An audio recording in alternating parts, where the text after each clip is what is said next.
Hello friends, welcome back to my channel study corner. Friends, मैं रिचा, हमारी current की ये क्लास है। आज है 19 अक्टूबर 2020। 19 अक्टूबर 2020 से रिलेटेड हर वो इम्पोर्टेंट पॉइंट और फैक्ट हम जानेंगे जो कि हमारे एग्ज़ाम के पॉइंट ऑफ व्यू से इम्पॉर्टेंट हो जाता है। करंट की क्लास बेहद इंपॉर्टेंट होती है, इसलिए वीडियो में लास्ट तक जुड़े रहा करिए। और अगर वीडियो अच्छा लग जाया करे तो वीडियो को लाइक कर दिया करिए, शेयर कर दिया करिए अपने फ्रेंड्स और फैमिली मेम्बर्स में। और अगर आपने हमारे चैनल को सब्सक्राइब नहीं किया है तो चैनल को सब्सक्राइब कर लीजिए, बेल आइकॉन के बटन को ऑन कर दीजिए ताकि कोई भी वीडियो अपलोड हो तो उसका नोटिफिकेशन आप तक पहुंच जाए। करंट की क्लास बेहद ही हेल्पफुल होगी आपके आगामी सभी एग्ज़ाम जैसे कि यूपीपीएससी, यूपीट्रिपलएससी, यूपीएससी, एसएससी, रेलवे, बैंक या टीचिंग से रिलेटेड कोई एग्ज़ाम है जैसे केवीएस, टीट्रिपलएसपी या सुपर टेट, एलटी ग्रेड, कोई भी एग्ज़ाम आप देंगे तो हर जगह करंट के क्वेश्चन आपको देखने को मिल ही जाएंगे। तो करंट की वीडियो बेहद ही हेल्पफुल होगा आपके एग्ज़ाम के लिए और आपके नॉलेज के लिए। इसलिए हर दिन खुद के लिए 10 मिनट का टाइम निकालिए और कहीं से भी किसी भी चैनल के माध्यम से जहाँ से आपको चीज़ें समझ में आए करंट से डेली अपडेट रहिए, क्योंकि ये आपके नॉलेज के लिए भी काफ़ी इम्पॉर्टेंट होता है और आपके एग्ज़ाम के लिए भी काफ़ी इम्पॉर्टेंट होता है। एग्ज़ाम की बात की जाए तो आपके सारे सब्जेक्ट बहुत ही अच्छे होंगे, लेकिन अगर आप करंट में वीक हैं, करंट वाला पोर्शन आपका तैयार नहीं है तो मेरिट जो है यहीं से डिसाइड हो जाती है। क्योंकि अक्सर क्या होता है, बच्चे इस पोर्शन को ध्यान नहीं देते हैं, वो बाकी सब्जेक्ट पे फोकस करते हैं। तो मेरिट भी ज़्यादा बेस्ड इसी सब्जेक्ट पे हो जाती है, इसलिए इस पर ज़्यादा फोकस करिए, आपके लिए अच्छा होगा। आज 19 अक्टूबर 2020 है। अपने आज की इस क्लास को शुरू करते हैं। हमारा जो सबसे पहला क्वेश्चन है काफ़ी इम्पॉर्टेंट क्वेश्चन है, क्योंकि कोई भी मीटिंग होती है तो ये इम्पॉर्टेंट हो जाती है एग्ज़ाम के लिए, यहाँ से क्वेश्चन बनता है। तो सबसे पहला क्वेश्चन है, हाल ही में संघाई सहयोग संगठन के सदस्यों की वर्चुअल मीट की मेज़बानी किसने की है? बात हो रही है एससीओ की, संघाई सहयोग संगठन की। तो इसकी वर्चुअल मीट हुई है, क्योंकि कोविड की वजह से सारी जो मीट हो रही है वो वर्चुअली ही हो रही है। तो वर्चुअली मीट की मेज़बानी इसकी भारत ने किया हुआ है, तो राइट आंसर हमारा देश भारत हो जाएगा, जिसने संघाई सहयोग संगठन के सदस्यों की वर्चुअल मीट की मेज़बानी किया हुआ है। यहाँ आपको इमेज में भी दिख रहा होगा, ये 19वां अब की बार का संघाई सहयोग संगठन था, जिसकी जो वर्चुअल मीट है इसकी मेज़बानी भारत ने किया हुआ है। अब बात की जाए एससीओ की, संघाई सहयोग संगठन की, तो इसकी स्थापना कब हुई थी? संघाई सहयोग संगठन की स्थापना 2001 में हुई थी। इसके हेडक्वार्टर की बात की जाए तो चाइना के बीजिंग में इसका हेडक्वार्टर है। संघाई सहयोग संगठन के सेक्रेटरी जनरल की बात की जाए तो व्लादिमीर नूरी इसके सेक्रेटरी जनरल हैं। कौन है? व्लादिमीर नूरी इसके सेक्रेटरी जनरल हैं। तो ये था हमारा संघाई सहयोग संगठन। अब अपने नेक्स्ट क्वेश्चन पे आ जाते हैं। हमारा नेक्स्ट क्वेश्चन है, हाल ही में भारत निर्वाचन आयोग ने किसे विशेष पुलिस पर्यवेक्षक नियुक्त किया है? तो बात हो रही है भारत निर्वाचन आयोग की, इसने किसे विशेष पुलिस पर्यवेक्षक के रूप में नियुक्त किया है? तो मृणाल कांत दास को इन्होंने विशेष पुलिस पर्यवेक्षक के रूप में नियुक्त किया है। मृणाल कांत दास की बात की जाए तो ये एक रिटायर्ड आईपीएस अधिकारी हैं। इन्हें ही अब विशेष पुलिस पर्यवेक्षक के तौर पर भारत निर्वाचन आयोग ने नियुक्त किया है। बात की जाए भारत निर्वाचन आयोग की तो चीफ इलेक्शन कमीशन कौन है प्रेजेंट टाइम में? हमारे प्रेजेंट टाइम में chief election commission Sunil Arora है। ये भी इम्पॉर्टेंट क्वेश्चन है और एग्ज़ाम में भी पूछता है ऐसे क्वेश्चन, तो ये भी ध्यान रखिएगा। अब अपने नेक्स्ट क्वेश्चन पे आ जाते हैं। हमारा नेक्स्ट क्वेश्चन है, हाल ही में राष्ट्रीय सुरक्षा गार्ड का 36वां स्थापना दिवस कब मनाया गया? तो राष्ट्रीय सुरक्षा गार्ड की 36वें स्थापना दिवस की बात की जाए, मतलब नेशनल सिक्योरिटी गार्ड की, तो यह 16 अक्टूबर को मनाया गया था इसका 36वां स्थापना दिवस। तो इसका राइट आंसर क्या हो जाएगा? 16 अक्टूबर हो जाएगा। अब यहाँ पर हम एनएसजी के बारे में जाने थोड़ा, मतलब नेशनल सिक्योरिटी गार्ड के बारे में, तो इसकी स्थापना 1984 ईस्वी में हुई थी। एनएसजी के हेडक्वार्टर की बात की जाए तो न्यू दिल्ली में एनएसजी का हेडक्वार्टर है। और एनएसजी के डायरेक्टर जनरल की बात की जाए तो अनूप कुमार सिंह प्रेजेंट टाइम में एनएसजी के कौन है? डायरेक्टर जनरल हैं। अब अपने नेक्स्ट क्वेश्चन पे आ जाते हैं। हमारा नेक्स्ट क्वेश्चन है, हाल ही में अंतर्राष्ट्रीय गरीबी उन्मूलन दिवस कब मनाया गया? तो ये भी काफ़ी अच्छा क्वेश्चन है। अंतर्राष्ट्रीय गरीबी उन्मूलन दिवस के बारे में, मतलब international day for the eradication of poverty. तो ये कब मनाया गया है? ये मनाया गया कब? 17 अक्टूबर को मनाया गया है। तो इसका राइट आंसर क्या हो जाएगा? 17 अक्टूबर हो जाएगा अंतर्राष्ट्रीय गरीबी उन्मूलन दिवस का। इसके बारे में और जाना जाए तो ये क्यों मनाया जाता है या क्यों मनाया गया था, तो यह विकासशील देशों में स्पेशली, वैसे तो सभी देश लेकिन स्पेशली विकासशील देशों में जो गरीबी और गरीबी उन्मूलन के प्रति लोगों को जागरूक करने के लिए ये मनाया जाता है हर साल 17 अक्टूबर को। और इसके थीम की बात की जाए तो अब की बार के गरीबी उन्मूलन, अंतर्राष्ट्रीय गरीबी उन्मूलन दिवस की थीम क्या थी? तो इसकी थीम थी acting together to achieve social and environment justice for all. क्या थी theme? Acting together to achieve social and environment justice for all. तो ये अब की बार के अंतर्राष्ट्रीय गरीबी उन्मूलन दिवस की थीम थी। इसको हर साल 17 अक्टूबर को सेलिब्रेट किया जाता है। अब अपने नेक्स्ट क्वेश्चन में आ जाते हैं। हमारा नेक्स्ट क्वेश्चन है, हाल ही में किस देश के क्रिकेटर उमर गुल ने क्रिकेट के सभी प्रारूपों से संन्यास की घोषणा की है? तो क्रिकेटर उमर गुल की बात की जाए तो ये पाकिस्तान के क्रिकेटर हैं जिन्होंने अभी हाल ही में क्रिकेट के सभी प्रारूपों से संन्यास लेने की घोषणा कर दी है। इनका इमेज भी आपको दिख रहा होगा। ये हैं क्रिकेटर उमर गिल जो कि पाकिस्तान के क्रिकेटर हैं। अब बात हो रही है पाकिस्तान की, तो पाकिस्तान से रिलेटेड भी कुछ फैक्ट जानिए। जैसे कि पाकिस्तान की कैपिटल की बात की जाए तो इस्लामाबाद पाकिस्तान की कैपिटल है। पाकिस्तान की करेंसी की बात की जाए तो पाकिस्तानी रुपया पाकिस्तान की करेंसी है। और पाकिस्तान के पीएम की बात की जाए तो cricketer Imran Khan present time में पाकिस्तान के पीएम हैं। और पाकिस्तान के प्रेसिडेंट की बात की जाए तो आरिफ अलवी प्रेजेंट टाइम में पाकिस्तान के प्रेसिडेंट हैं।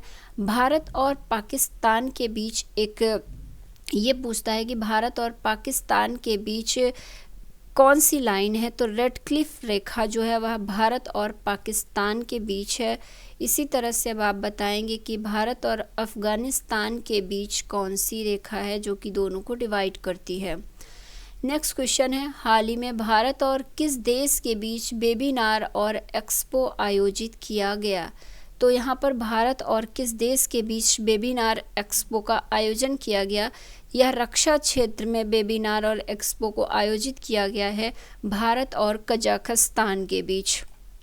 तो इसका राइट आंसर क्या हो जाएगा? कजाकिस्तान हो जाएगा। अब बात हो रही है कजाकिस्तान की, तो कजाकिस्तान को भी जानिए। कजाकिस्तान के कैपिटल की बात की जाए तो नूर सुल्तान कजाकिस्तान के कैपिटल हैं। कजाकिस्तान की करेंसी की बात की जाए तो कजाकिस्तानी डेंगे कजाकिस्तान की करेंसी है। और कजाकिस्तान के प्रेसिडेंट की बात की जाए तो केजे टोकायो प्रेजेंट टाइम में कजाकिस्तान के प्रेसिडेंट हैं। तो ये कुछ इम्पॉर्टेंट फैक्ट था कजाकिस्तान से रिलेटेड। अब अपने नेक्स्ट क्वेश्चन पे आ जाते हैं। हमारा नेक्स्ट क्वेश्चन है, हाल ही में किस राज्य ने माई टाउन माई प्राउड कार्यक्रम की घोषणा की है? तो यहाँ पर बात हो रही है माई टाउन माई प्राइड की। माई टाउन माई प्राइड की घोषणा जम्मू कश्मीर ने किया हुआ है। इसका राइट आंसर डी वाला हो जाएगा, जम्मू कश्मीर। कस्बों में जो सार्वजनिक पहुंच बनाने के लिए तथा लोगों के दरवाजे तक सुविधाएं पहुंचाने के उद्देश्य के तहत माई टाउन माई प्राउड कार्यक्रम की घोषणा की गई है। इसकी घोषणा जम्मू कश्मीर के जो लेफ्टिनेंट गवर्नर हैं मनोज सिन्हा, इन्होंने किया है। इन्होंने माई टाउन माई प्राउड को लॉन्च किया है। इसका उद्देश्य क्या रहेगा कि यह हर घर तक सुविधाओं को पहुंचाना, दरवाजे तक लोगों की सुविधाओं को पहुंचाना और कस्बों में सार्वजनिक पहुंच बनाने के उद्देश्य से इसको बनाया गया है। इसकी घोषणा की गई है। बात हो रही है जम्मू कश्मीर की, तो जम्मू कश्मीर के लेफ्टिनेंट गवर्नर कौन है? मनोज सिन्हा जम्मू कश्मीर के लेफ्टिनेंट गवर्नर हैं। और जम्मू कश्मीर के नेशनल पार्क को जाना जाए तो doctor Salim Ali national park. Kishtwar national park और डच ग्राम नेशनल पार्क कहाँ पर है? तो ये जम्मू कश्मीर में है। जम्मू कश्मीर में ही आपको पता होगा डल झील और वुलर झील भी है, जो कि एक पर्यटन स्थल भी है, तो ये भी पूछ लेता है कई बार। नेक्स्ट क्वेश्चन है हमारा, किस राज्य सरकार ने मिशन शक्ति कार्यक्रम शुरू करने की घोषणा की है? तो मिशन शक्ति कार्यक्रम की बात की जाए तो उत्तर प्रदेश राज्य सरकार ने मिशन शक्ति कार्यक्रम को शुरू करने की घोषणा की हुई है। अब बात हो रही है उत्तर प्रदेश की, तो उत्तर प्रदेश से रिलेटेड भी कुछ इम्पॉर्टेंट फैक्ट जानिए। जैसे कि उत्तर प्रदेश की राजधानी की बात की जाए तो लखनऊ उत्तर प्रदेश की राजधानी है। उत्तर प्रदेश के सीएम की बात की जाए तो योगी आदित्यनाथ उत्तर प्रदेश के प्रेजेंट टाइम में सीएम हैं। उत्तर प्रदेश के गवर्नर की बात की जाए तो आनंदीबेन पटेल उत्तर प्रदेश की प्रेजेंट टाइम में गवर्नर हैं। उत्तर प्रदेश की राजधानी लखनऊ किस नदी के किनारे स्थित है? ये भी क्वेश्चन बनता है। तो यह गोमती नदी के किनारे स्थित है। लखनऊ को अन्य किन नामों से जाना जाता है? तो लखनऊ को नवाबों के शहर के नाम से भी जाना जाता है। और बात की जाए उत्तर प्रदेश की, तो उत्तर प्रदेश का राजकीय पशु की बात की जाए तो बारहसिंहा उत्तर प्रदेश का राजकीय पशु है। उत्तर प्रदेश के राष्ट्रीय पक्षी की बात की जाए तो सारस या क्रोंच उत्तर प्रदेश का राष्ट्रीय पक्षी है। उत्तर प्रदेश के राष्ट्रीय पुष्प की बात की जाए तो पलाश जो है उत्तर प्रदेश का राष्ट्रीय पुष्प है। अब उत्तर प्रदेश के कुछ नेशनल पार्कों को जाना जाए तो दुधवा नेशनल पार्क है, जो कि काफ़ी इम्पॉर्टेंट है। ये क्वेश्चन बहुत बार बहुत से एग्ज़ाम में बना हुआ है। तो दुधवा नेशनल पार्क कहाँ पर है? तो उत्तर प्रदेश में है। उत्तर प्रदेश में ही पीलीभीत टाइगर रिजर्व भी है और उत्तर प्रदेश में ही कतरनिया घाट वाइल्ड लाइफ सेंचुरी भी है। उत्तर प्रदेश से रिलेटेड अब करंट को देखा जाए तो उत्तर प्रदेश में अभी उत्तर प्रदेश मनरेगा के तहत सर्वाधिक रोजगार देने वाला राज्य बना है। मनरेगा के तहत अकेले उत्तर प्रदेश 18% रोजगार दिया है लोगों को। तो यह पूरे भारत का पहले नंबर पर इसकी पोजीशन है मनरेगा के तहत रोजगार देने में। उत्तर प्रदेश में ही अभी हाल ही में हर्बल रोड प्रोजेक्ट को लॉन्च किया गया है। हर्बल रोड प्रोजेक्ट के तहत क्या होगा, 800 किलोमीटर के दायरे में उत्तर प्रदेश में सड़क के दोनों तरफ औषधि युक्त पौधों को, वृक्षों को लगाया जाएगा। और बात की जाए तो उत्तर प्रदेश में ही अभी हाल ही में और क्या क्या चीज़ें हुई है, तो उत्तर प्रदेश के मड़वाडीह रेलवे स्टेशन का नाम बदलकर बनारस रेलवे स्टेशन रख दिया गया है। और उत्तर प्रदेश में बाल श्रमिक विद्या योजना की शुरुआत की गई है। उत्तर प्रदेश में ही नवीन रोजगार छतरी योजना की शुरुआत हुई है। उत्तर प्रदेश से रिलेटेड 2 ऐप को लॉन्च किया गया है। पहला प्रवासी मजदूरों की हेल्प के लिए प्रवासी राहत मित्र ऐप और दूसरा कोविड-19 से संबंधित जानकारी देने के लिए, उसके उपचार से रिलेटेड जानकारी देने के लिए आयुष कवच ऐप को लॉन्च किया है उत्तर प्रदेश सरकार ने। तो ये कुछ इम्पॉर्टेंट फैक्ट था उत्तर प्रदेश से रिलेटेड। अब आगे बढ़ते हैं और अपने नेक्स्ट क्वेश्चन में आ जाते हैं। हमारा नेक्स्ट क्वेश्चन है, हाल ही में IWF ने अपने अंतरिम अध्यक्ष के रूप में किसे नियुक्त किया है? तो IWF की बात की जाए तो IWF ने अपने अंतरिम अध्यक्ष के रूप में माइकल ईरानी को नियुक्त किया है। तो इसका राइट आंसर ए हो जाएगा, माइकल ईरानी। अब बात हो रही है IWF की, तो IWF को भी जानिए ये क्या है। तो IWF की स्थापना की बात की जाए तो 1905 में IWF की स्थापना हुई थी। और IWF के हेडक्वार्टर की बात की जाए तो IWF का हेडक्वार्टर बुडापेस्ट में है। बुडापेस्ट या हंगरी में है, तो यहाँ पर इसका हेडक्वार्टर है। अब अपने नेक्स्ट क्वेश्चन में आ जाते हैं। हमारा नेक्स्ट क्वेश्चन है, हाल ही में किस राज्य सरकार ने अगले 3 वर्षों तक भारतीय राष्ट्रीय रग्बी टीम को प्रायोजित करने की घोषणा की है? तो भारतीय रग्बी टीम को प्रायोजित करने की घोषणा उड़ीसा राज्य सरकार ने किया है। अगले 3 वर्षों तक यह अब उड़ीसा में ही आयोजित होगा। क्या भारतीय राष्ट्रीय रग्बी टीम का प्रायोजन उड़ीसा राज्य करेगा। अब बात हो रही है उड़ीसा की, तो उड़ीसा से रिलेटेड भी कुछ फैक्ट जानिए। जैसे कि उड़ीसा के कैपिटल की बात की जाए तो भुवनेश्वर उड़ीसा की कैपिटल है। उड़ीसा के सीएम की बात की जाए तो नवीन पटनायक उड़ीसा के सीएम हैं। और उड़ीसा के गवर्नर की बात की जाए तो गणेशी लाल कौन है, उड़ीसा के गवर्नर हैं। उड़ीसा में व्हीलर द्वीप स्थित है, जिसका नाम बदलकर डॉक्टर एपीजे अब्दुल कलाम द्वीप रख दिया गया है। उड़ीसा के पूर्व नाम की बात की जाए तो उड़ीसा का पूर्व नाम कलिंग था।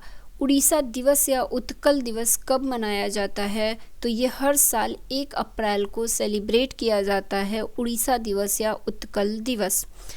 उड़ीसा के बारे में और कुछ जाना जाए तो उड़ीसा में अभी हाल ही में रज पर्व या रजा पर्व को सेलिब्रेट किया गया था। उड़ीसा में ही मधु बाबू पेंशन योजना की शुरुआत हुई है, जिसमें कि ट्रांसजेंडर्स भी अब हिस्सा ले सकते हैं। ट्रांसजेंडरों के लिए स्पेशली यह मधु बाबू पेंशन योजना की शुरुआत हुई है। उड़ीसा में नुआखाई उत्सव मनाया गया था कुछ समय पहले ही। तो नुआखाई उत्सव का संबंध कहाँ से है, तो यह उड़ीसा से है। उड़ीसा में गरिमा नामक एक नई योजना की भी शुरुआत की गई है। उड़ीसा में मो जीवन पहल और मो प्रतिभा पहल की भी शुरुआत हुई है। अब उड़ीसा के कुछ टाइगर रिजर्व और नेशनल पार्क को जाना जाए तो उड़ीसा में सिमलीपाल नेशनल पार्क है, उड़ीसा में सतकोसिया टाइगर रिजर्व है और उड़ीसा में ही गहिरमठ वाइल्ड लाइफ सेंचुरी भी है। भारत की सबसे बड़ी खारे पानी की झील की बात की जाए तो चिल्का लेक, यह भी कहाँ पर स्थित है, तो यह भी उड़ीसा में ही स्थित है।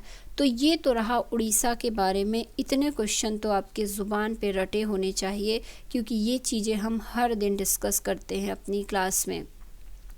नेक्स्ट क्वेश्चन है, हाल ही में कपिला कलाम का शुभारंभ किसने किया है। तो कपिला कलाम की बात की जाए तो यह नए आविष्कार के पेटेंट के बारे में जागरूकता बढ़ाने के लिए है। कपिला कलाम क्या है, नए जो आविष्कार होते हैं उनके पेटेंट के बारे में जागरूकता बढ़ाने के लिए है कपिला कलाम। इसका शुभारंभ प्रेजेंट टाइम के हमारे शिक्षा मंत्री रमेश पोखरियाल निशंक ने किया हुआ है।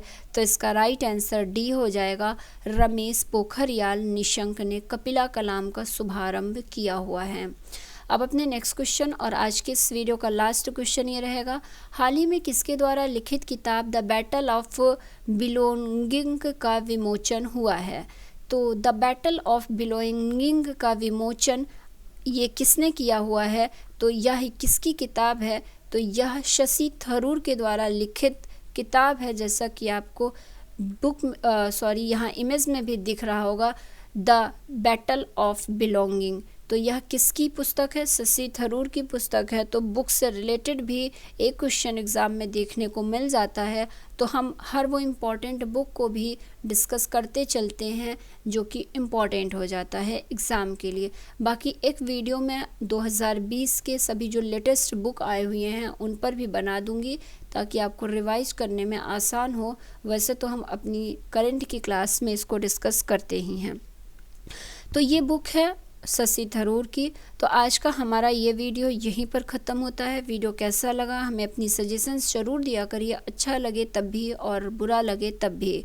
और अगर आपको किसी भी टॉपिक से रिलेटेड कोई वीडियो चाहिए हो तो ज़रूर बताया करिए कमेंट करके, हम उन सभी टॉपिक्स पर वीडियो बनाने की कोशिश करेंगे। बाकी हमारे चैनल के माध्यम से हम NCERT को डिस्कस कर रहे हैं एक शॉर्ट वे में। मतलब कभी भी आप किसी भी एग्ज़ाम को देने जाइए, एक बार वीडियोस को देख के जो नोट्स बनाए होंगे उससे रिवाइज कर लेंगे, आपका काम उतने में हो जाएगा। बार बार पूरी बुक को नहीं पढ़ना पड़ेगा। तो बिल्कुल शॉर्ट फॉर्म में हम NCERT को डिस्कस कर रहे हैं। बिल्कुल शॉर्ट चीज़ें रहेंगी उसमें, लेकिन हर वो इम्पॉर्टेंट चीज़ रहेगी, कुछ भी छूटेगा नहीं NCERT की बुक का, इसकी गारंटी मैं देती हूँ आपको।